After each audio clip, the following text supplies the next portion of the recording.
एक राजकुमार जिसके पास पावर थी, लेगेसी थी, फ्यूचर थ्रोन था, फिर भी उससे सब कुछ छीन लिया गया। क्यों? क्योंकि पावर होना और पावर के लायक होना दो अलग चीजें होती है। सरफेस पर ये मूवी लाइटनिंग, हैमर और बैटल की कहानी लगती है, लेकिन असली स्टोरी एक इंसान के ईगो के टूटने की है। एक भाई जो कभी इनफ फील नहीं करता, एक बाप जो समझता है कि ताकत बिना कंट्रोल के सिर्फ डिस्ट्रक्शन है, और एक भगवान जो तब तक भगवान नहीं बनता जब तक पहले इंसान बनना ना सीख ले। आज हम सिर्फ मूवी एक्सप्लेन नहीं करेंगे, हम डिकोड करेंगे पावर का असली मतलब और ईगो का रियल डैमेज। और अंत तक तुम समझोगे ये कहानी सिर्फ थॉर की नहीं है, ये हम सब की कहानी है।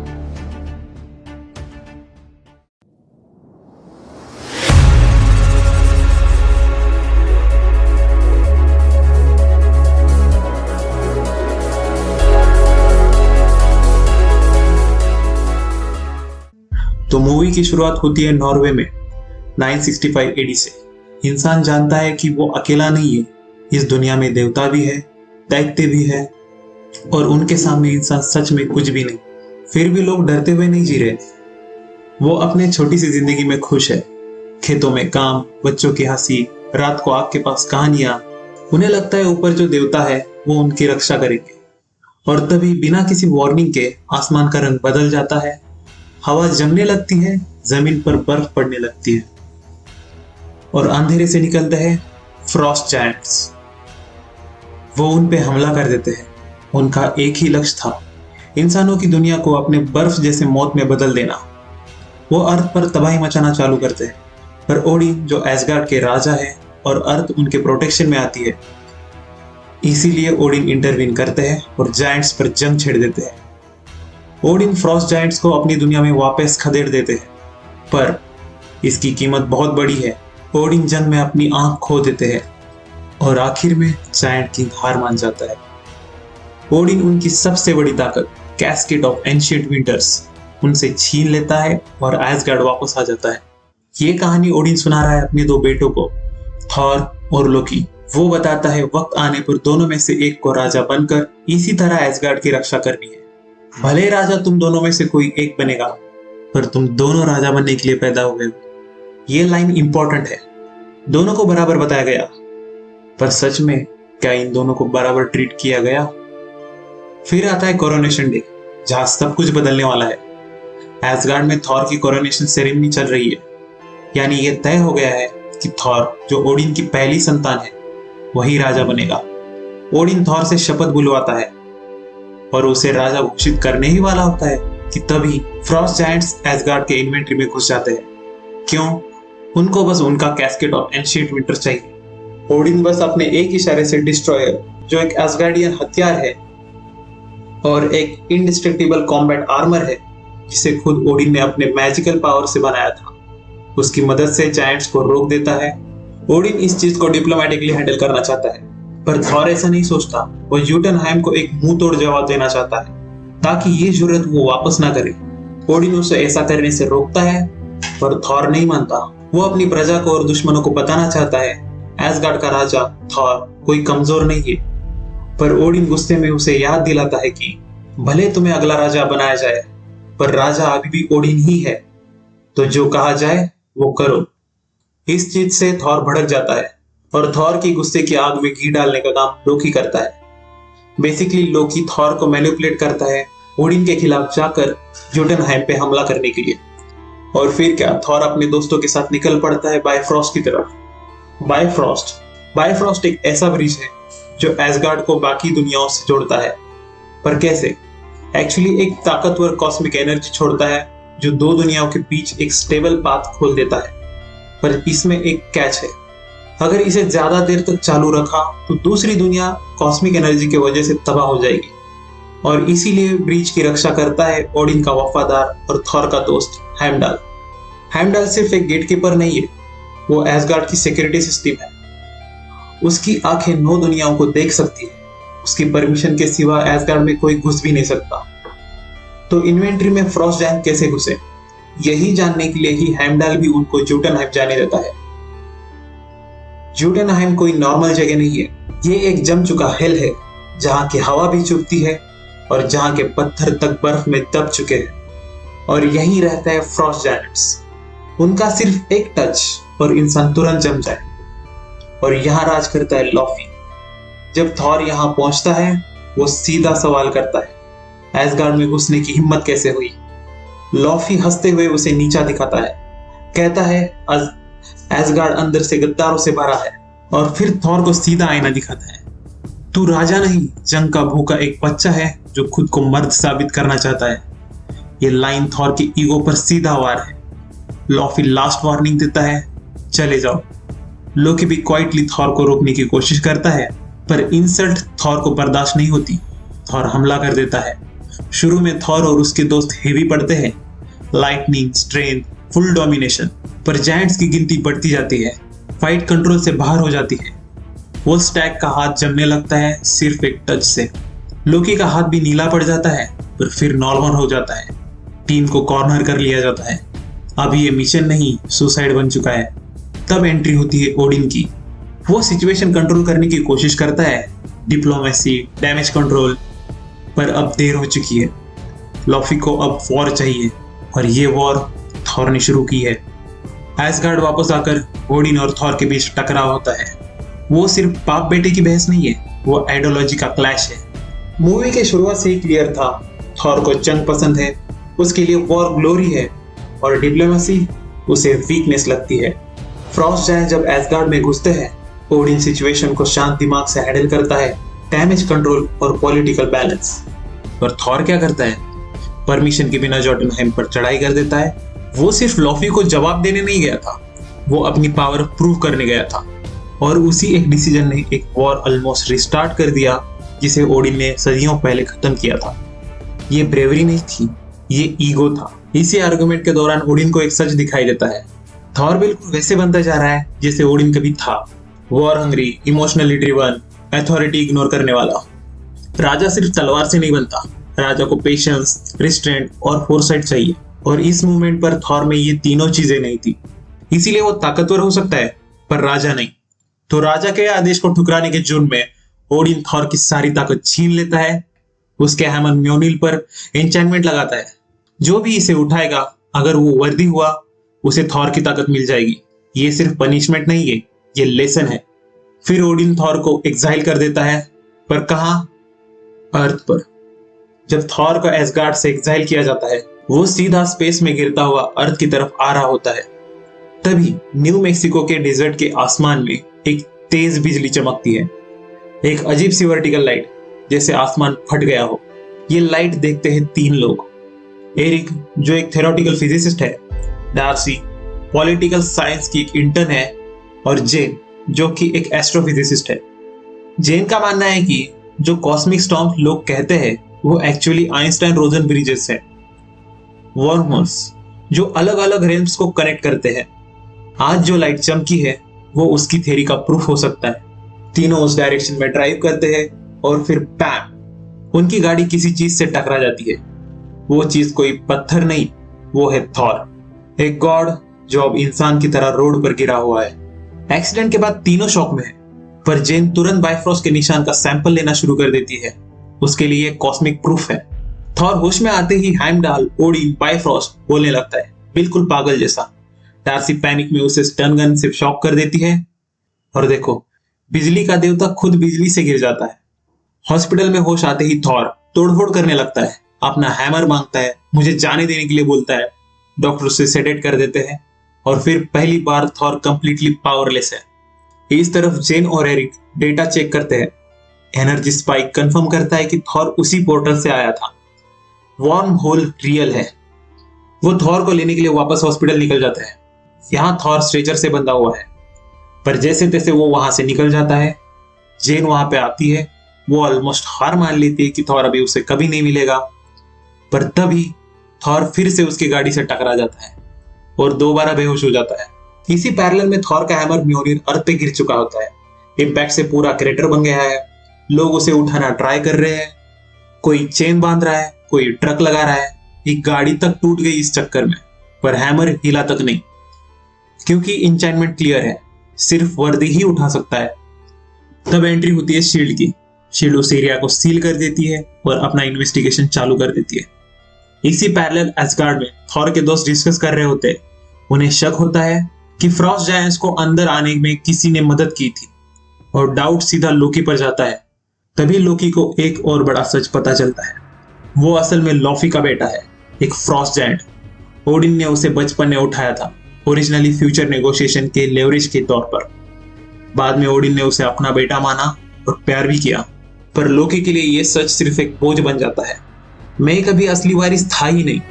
उसे लगता है गद्दी उसे इसीलिए नहीं मिली क्योंकि वो अलग है।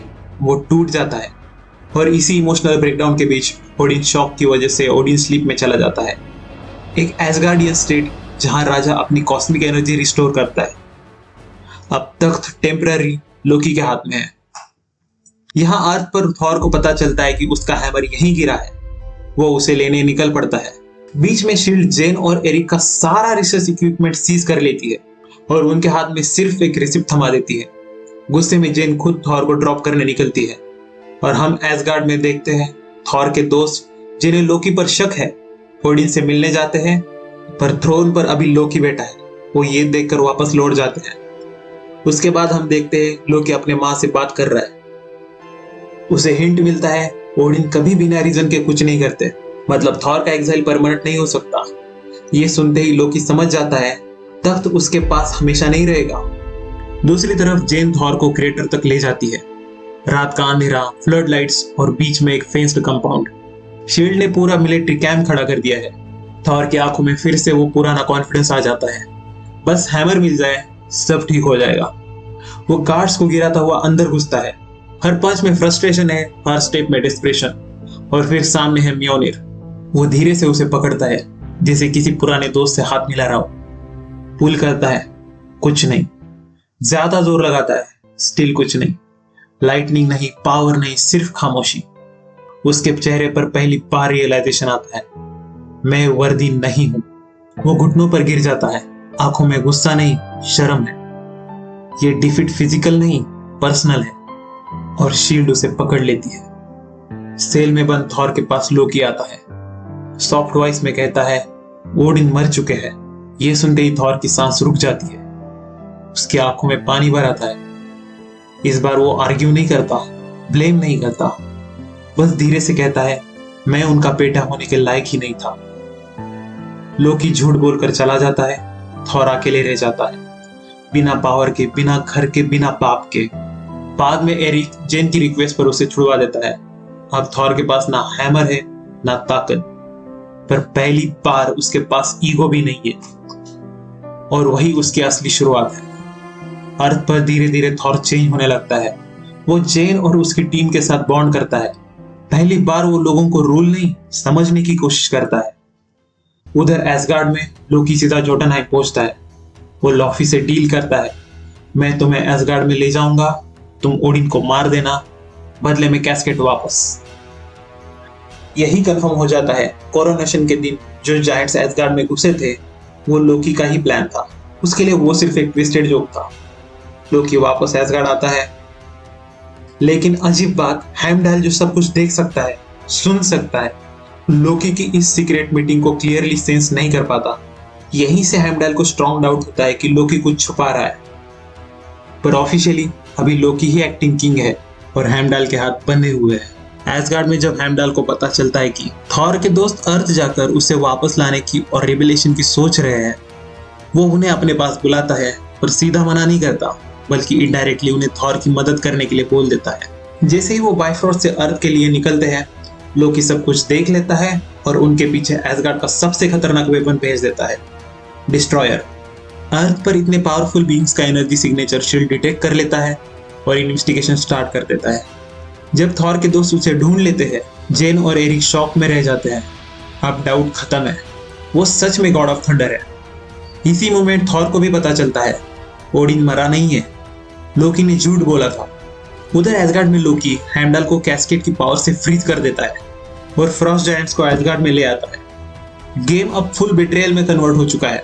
अर्थ पर जैसे ही डिस्ट्रॉयर आता है, सीधा तबाही शुरू। थॉर के दोस्त एक एक करके उसे रोकने की कोशिश करते तो है, पर वो मशीन नहीं है, वॉकिंग एपोकलिप्स है। सब गिरने लगते हैं। तब थॉर आगे आता है। वो डिस्ट्रॉयर के थ्रू लोकी से बात करता है, माफी मांगता है, कहता है उन्हें छोड़ दो, मुझे सजा दो। लोकी थोड़ा सुनने की एक्टिंग करता है, पर अचानक डिस्ट्रॉयर उसे एक जबरदस्त पंच मारता है। थॉर जमीन पर गिर जाता है, बिल्कुल बेजान। पर यही टर्निंग पॉइंट है, क्योंकि पहली बार थॉर ने पावर के लिए नहीं, दूसरों के लिए खुद को सैक्रिफाइस किया था। दूर पड़ा म्योनिर हिलता है और सीधा थॉर के हाथ में आ जाता है। थॉर ने वर्दीनेस वापस अर्न की थी। लाइटनिंग, आर्मर और पावर सब थॉर के पास आ जाती है और अब फाइट वन साइडेड है। थॉर अपनी फुल गॉड लाइक पावर्स के साथ डिस्ट्रॉयर को तोड़ देता है और उस चैप्टर को वहीं खत्म कर देता है। डिस्ट्रॉयर को खत्म करने के बाद नेक्स्ट मिशन क्लियर है। एसगार्ड में वापस जाके लोकी को रोकना जरूरी है। जाने से पहले थॉर एक और काम करता है। अब वो ओपनली अपनी पावर्स को दिखा चुका है और शील्ड भी समझ चुकी है कि वो कोई नॉर्मल इंसान नहीं है। थॉर उनसे सीधा कहता है, जेन का सारा इक्विपमेंट और रिसर्च जो शील्ड ने लिया था उसे वापस कर दो। अथॉरिटी के टोन में नहीं, रिस्पॉन्सिबिलिटी के टोन में। और सरप्राइजिंगली शील्ड मान भी जाती है। अब थॉर सिर्फ वॉरियर नहीं रहा, अब वो प्रोटेक्ट भी कर रहा है अर्थ के लोगों को। प्रॉब्लम अभी खत्म नहीं हुई। एसगार्ड वापस जाने के लिए बाइफ्रॉस्ट की जरूरत है, पर हेमडाल को लोकी ने कैस्केड की पावर से फ्रीज कर दिया था। किसी तरह हेमडाल खुद को डिफ्रॉस्ट करता है और थॉर को एसगार्ड वापस ले आता है। उधर पैलेस में लॉफी चुपके से ओडिन के चेंबर में घुस चुका है। वो ओडिन को मारने ही वाला होता है, तभी लोकी उसे मार देता है। सरफेस पर देखो तो लोकी ने एसगार्ड बचाया, अपनी माँ के सामने हीरो बन जाता है। ये सब उसका स्टेज्ड प्लान था। और तभी एंट्री होती है थॉर की। थॉर उसकी पोल खोल देता है। लोकी वहां से भागता है सीधा बाइफ्रॉस्ट की तरफ। वो बाइफ्रॉस्ट की फुल कॉस्मिक एनर्जी जोटनहाइम पर डायरेक्ट कर देता है। उसका गोल है पूरा जोटनहाइम डिस्ट्रॉय कर देना। जोटनहाइम अब बर्फ से नहीं, पूरा एनाहिलेशन से खत्म होने वाला है। असल में लोकी सिर्फ बदला नहीं चाहता, वो जोटनहाइम को पूरी तरह मिटा देना चाहता है ताकि प्रूव कर सके कि वही एसगार्ड का असली बेटा है। पर अब थॉर बदल चुका है। वो जेनोसाइड अलाउ नहीं करेगा। दोनों भाइयों के बीच अब ब्रूटल फाइट होती है। ये फाइट है दोनों आइडियोलॉजी के बीच में। फाइट के दौरान वो ब्रिज से बाहर लटक जाते हैं और बाइफ्रॉस्ट अनस्टॉपेबल मोड में जोटनहाइम को डिस्ट्रॉय कर रहा होता है। थॉर लोकी को म्योनिर से पिन कर देता है और फिर डिसीजन लेता है, इस सब को रोकने का सिर्फ एक ही तरीका है, ब्रिज को तोड़ दो। वो बाइफ्रॉस्ट के पुल को तोड़ देता है। ब्रिज टूटते ही दोनों डीप स्पेस में गिरने लगते हैं। तब एंट्री होती है ओडिन की। वो दोनों को पकड़ लेता है। थॉर बच जाता है, लेकिन लोकी हाथ छोड़ देता है। सब कुछ कंट्रोल में आ जाता है, पर प्राइस हेवी है। बाइफ्रॉस्ट अभी टूट चुका है। जब तक वो रिपेयर नहीं होता, एसगार्ड और अर्थ के बीच कोई रास्ता नहीं। और इसी तरह एक एरोगेंट प्रिंस की जर्नी कंप्लीट होती है। हमने देखा थॉर ने पावर लूज करके पावर की वैल्यू समझी। उसने सीखा कि राजा तलवार से नहीं, सैक्रिफाइस से बनते हैं। उसने वॉर को ग्लोरी समझा था, पर आखिर में उसने अपना प्यार, अपना कनेक्शन सब सैक्रिफाइस कर दिया सिर्फ एक सही चीज करने के लिए। और दूसरी तरफ लोकी, जो चाहता था उसको सिर्फ एक्सेप्ट किया जाए, अपनी ही इनसिक्योरिटी में डूब गया। एक भाई ने वर्दीनेस अर्न की, दूसरे ने अप्रूवल चेस किया। और यहीं से स्टोरी का कोर है। पावर मिलना इंपॉर्टेंट नहीं है, उसके लायक बनना इंपॉर्टेंट है। ये सिर्फ गॉड ऑफ थंडर की कहानी नहीं थी, ये ईगो से एम्पैथी तक की जर्नी थी। ये स्टोरी सिर्फ माइथोलॉजी नहीं है, ये रियल लाइफ का मिरर भी है। पावर विदाउट मैच्योरिटी डेंजरस होती है। तक मिलना इजी है, उसे हैंडल करना मुश्किल। ईगो अक्सर स्ट्रेंथ जैसा फील होता है, पर असली स्ट्रेंथ कंट्रोल होती है, रिएक्शन नहीं। और इनसिक्योरिटी सबसे बड़ी दुश्मन, बाहर की नहीं, अंदर की। वो इंसान को कंपेयर करने, प्रूव करने और गलत डिसीजन लेने पर मजबूर करती है। और सबसे बड़ा सवाल, अगर कल तुम्हारा नाम, डिग्री, पोजीशन, पहचान सब छीन लिया गया, तो क्या तुम वही इंसान रहोगे, या तुम्हारी आइडेंटिटी सिर्फ उन लेबल्स पर टिकी हुई है? और यही थॉर की कहानी का कोर है। पावर तुम्हें डिफाइन नहीं करती, कैरेक्टर करता है। रोड टू डूम्सडे अभी बस शुरू ही हुआ है। अगर तुम्हें ये सिर्फ एंटरटेनमेंट नहीं लगा तो सब्सक्राइब करो, क्योंकि अगला चैप्टर और इंटेंस होगा। आज के लिए इतना ही, मिलते हैं नेक्स्ट रिवाइंड में। बाय।